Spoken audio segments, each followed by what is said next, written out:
Hello gamers around the world, I'm Sparkus. Welcome to Game Breaking News, the show where you can get everything important that happened in the world of gaming.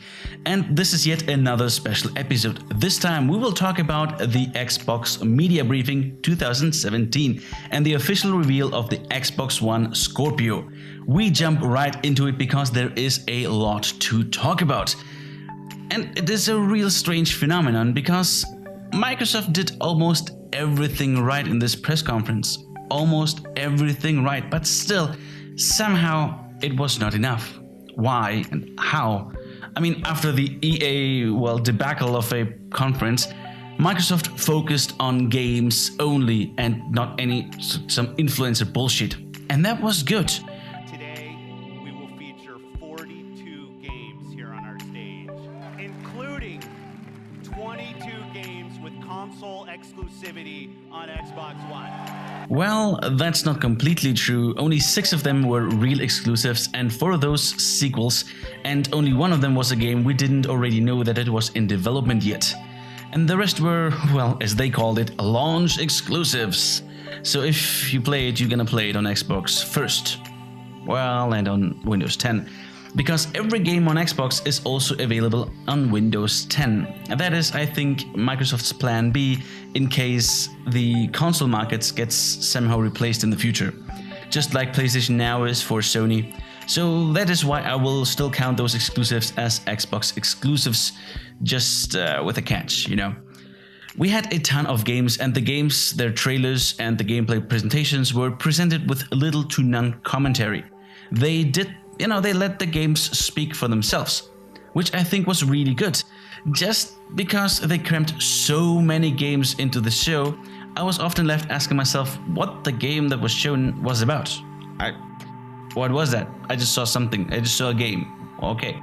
So a little bit more time or some explanation would have been fine, but that wasn't the real issue. The issue was that the spark that lights the fire of excitement for a new Xbox, well, that just wasn't there. Alright, so let's go through it. First, they presented the Scorpio, which has now the official name Xbox One X. Oh man, I thought PS4 Pro was already stupid, but that? Nothing is better than the X? Really, Microsoft? I thought A was the best, but whatever, what do I know? And what the hell does X stand for? Extra, extreme, experience?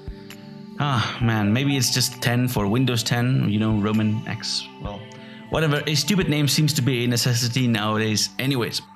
And what can I say, the One X is one beautiful piece of hardware, the best console ever made in a really small size. It's really small. The only thing that's smaller is, well, that's the hands of Donald Trump.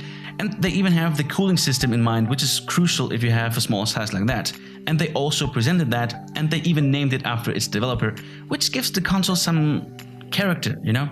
The Xbox One X is awesome, no doubt about that. The price of $500 is also completely justified, keeping in mind what the console is capable of and that a Nvidia 1080 costs about $200 more. Justified and exactly the price I expected. But strangely enough, the price is still too high. That became clear after the press conference. So they started the show off with the new Forza, which is likely the best and best looking racing game on the market. And this is coming from a guy who played, I think, every Gran Turismo game except for the last one. The game looks beautiful, absolutely beautiful, and also probably plays great. It is a really great exclusive. No doubt about that, but it's still only quote-unquote a racing game. Next was the new Metro game called Exodus, that I personally am really excited about, but for Microsoft it's only a multi-platform title. Alright, Metro Exodus seems like a open world title this time, so I guess we finally get to play a Fallout in Russia. Well, sort of. I look forward to it, although I think that much of what we've seen was not actual and real gameplay footage, and that the game will look, well, let's say different in the end. Next was the official announcement of Assassin's Creed Origins. As it was rumored before, the game takes place in ancient Egypt and we follow Bayet. His history leads to the foundation of the Assassin's Order. The setting is very interesting, I think, but is this the revolution of Assassin's Creed that Ubisoft promised us? I mean, sure, a 7-minute presentation leaves still much to be shown, but what was shown, well, that was pretty usual. Sure, the eagle vision is now a literal eagle vision, like in the Game of Thrones, the walks over there, and whatever. The fighting got an overhaul, which seems kinda Dark Souls-like. We also have mid-air archery and controllable arrows and shields, and I think this is good overall. But then again, the inventory and the systems look very Destiny-like, and the ability points showed that they were going for an RPG segment direction thingy-me-dingy. But is that a revolution? Oh well, I guess we will be able to draw a better picture after the Ubisoft press conference. Next was the console-exclusive launch of PlayerUnknown's Battlegrounds. Alright, well, the question is if the hype about the game keeps on and if it can swap from PC to consoles. That happened before that it didn't work out. Next was Deep Rock, a game where it took me a moment to figure out what the hell it was. So in the end it is a low-poly shooter with looting and crafting. Followed by State of Decay 2. Yeah, finally an Xbox exclusive, and the release was narrowed down to spring 2018. It basically looks like the prequel, just now it is a AAA title. Well, I'm personally looking forward to play it, but again, this game wasn't really news. And this is also a game with looting, shooting and crafting. Next on stage was the Darwin Project, with a headache-producing esports commentator. With all the crap on screen and actual noise coming out, I had no time to focus on the game itself, which is, I think, some shooter nobody really cares about. At least there's no looting and crafting in this one. But the Darwin Project was quickly forgotten when it got eclipsed by Minecraft. No shooting here, but plenty of looting and crafting. Next to the ridiculous announcement of Minecraft 4K. I mean, what the fuck do you want 4K in Minecraft for? Seriously, it's totally useless. There was also the announcement of the super duper graphics pack. Well, I guess 4K is more useful with that. Except that it still isn't, it's still useless. Anyways, the only real good and interesting announcement there was that the whole Minecraft world will be combined across all platforms. From mobile to VR to PC to console, everybody will play together. That is a great step in gaming overall. Thank you, Microsoft. So, Phil Spencer enters the stage again to announce a game that he was truly impressed with when he visited Japan. And out comes Dragon Ball Fighter Z. Really? Truly impressed? I personally wasn't. Followed by Dark Desert, a MMO that is already playable on PC. Well, I mean, sure, it has some nice graphics, but it's still in the end a generic Korean MMO, and there are a bazillion games out of there just like that. Followed by The Last Light, a 2D pixel adventure, I think at least. Followed by The Artful Escape, a game. Seriously, what kind of game is that? I guess we will just never know. Followed by Code Vein, the new action RPG by Namco Bandai. Honestly, my reaction was, alright. They seem to borrow heavy on Bloodborne and Nier, so I guess it will be a solid game to spend your time with. But where are the blockbusters that make you want to buy an Xbox? Finally, a rare side of a true exclusive. Sea of Thieves gets a lengthy gameplay presentation. And honestly, before this presentation, I did not care much about Sea of Thieves. The sales pitch just wasn't clear to me. What was so unique about it? But that presentation made me say, I want to play that game. Co-op, diving, exploring, cannon, transportation and bananas. What do you need more?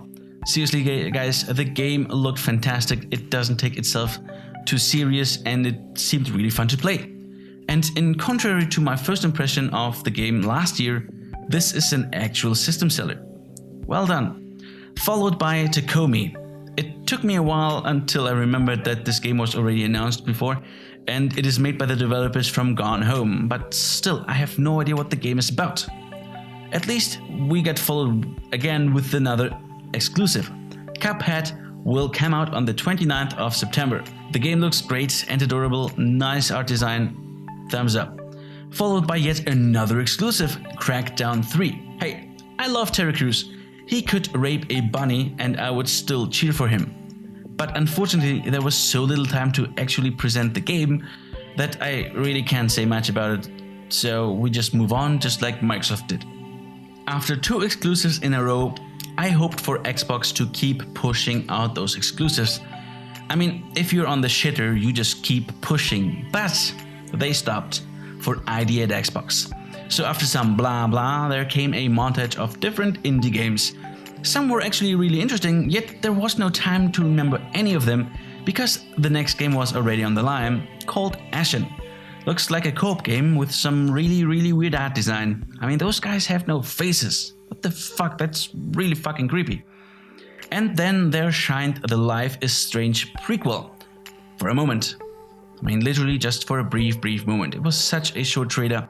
But, well, it was a good one because it left me wanting more. Luckily, we can already play it in the end of August. Then we got a lengthy presentation of Lord of the Rings Shadow of War, a game that shows that stealing game mechanics doesn't have to mean that your game is bad. It looked really great and fun and actually featuring some of its own mechanics and features this time. Honestly, I look forward to storm some castles across Mordor with hordes of orcs. Great stuff. Then came art. Ori and the Will of Wisps was announced. I loved the first game and this time it looked even more beautiful. Man, I have to say it again, thank you Microsoft this time for creating true art in video game form. And before the grand finale, Phil Spencer announced that the Xbox backward compatibility program will this year also includes games from the original Xbox. I mean, okay, sure, that is nice to have, but it begs the question, if this feature is actually used that much, and why would you need an Xbox One X for that? Exactly, you don't. But, well, at least they finished the show with a pretty good reason for the Xbox One X. The new IP from BioWare, Anthem, got a gameplay presentation, and it looked phenomenal. Actually, a bit too phenomenal if you ask me. I guarantee you that this is not how the game will look like in the end. Not even on high-end PCs. Period. This is guaranteed. We already had this a couple of times, also even with The Witcher 3, so it won't look that good, but it will still be looking really good. Yes, the game looked great. The environments and the mechanics were great as well. It was just a bit too familiar for my taste. The entry was Destiny-like, the gameplay was The Division-like, the planet and lifetime was Avatar-like, and the exosuits were, well, exosuits-like. I mean, they're always the same. But then again, they're also always awesome. Just like in The Lord of the Rings, just because it's already known doesn't mean that it's bad. If it's put together properly, a great game is on its way, and I believe in BioWare. But Anthem is a multi-platform title, and this was the highlight of the show. So here we have the biggest issue about the media brief and for Microsoft and the Xbox. There are way too little exclusives coming out. The only new exclusive that we didn't know already about was Ori, and the rest was already known, and except for Forza, none of them are truly better with 4K. And I mean truly better. Okay, fine. This is the situation. Even Microsoft cannot pull out some must-have game out of their ass, so they follow a different approach. Instead of exclusives, they offer the best console to play multi-platform titles on them. A fair point. But the problem is, even the true Microsoft exclusives are also available on Windows 10. And personally, I already have a very capable PC and an Xbox controller. So why should I buy an Xbox One X again? Okay, sure, not everybody has the means or the will to buy a high-end PC, but this is still the target group of the One X. Tech enthusiasts that have the bit of money, and those who don't have the money, well, they don't have an 4K TV. So they're cheaper off with the Xbox One S.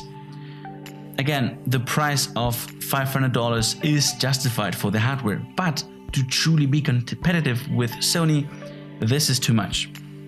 I mean, I'm sure that by Christmas you can probably buy a PS4 and a Nintendo Switch together for the same price. In the end, unfortunately, my prediction stands. The Xbox One X will keep Microsoft afloat. It will find its buyers, definitely. And it hopefully will keep Sony away from a monopoly position. I really don't want that. But it will not take Xbox back on track to take back the lead in the console race. It's too late to make a difference with a price like that. Alright, I know, this is a topic that has the power to divide the gamers, so feel free to put your thoughts on the Xbox One X and the lineup in the comments below. Please press the like button down below as well, subscribe for more great videos, check out my other videos on E3 press conferences in 2017 on my channel, or check out the description. I will update the links as soon as the videos are up. Microsoft, seriously, you had the wind from the Scorpio, but you did not go with it. And now Sony has the chance to take that win away from you and even get even further away from you. But I guess that will be shown at the PlayStation press conference, so I will see you there.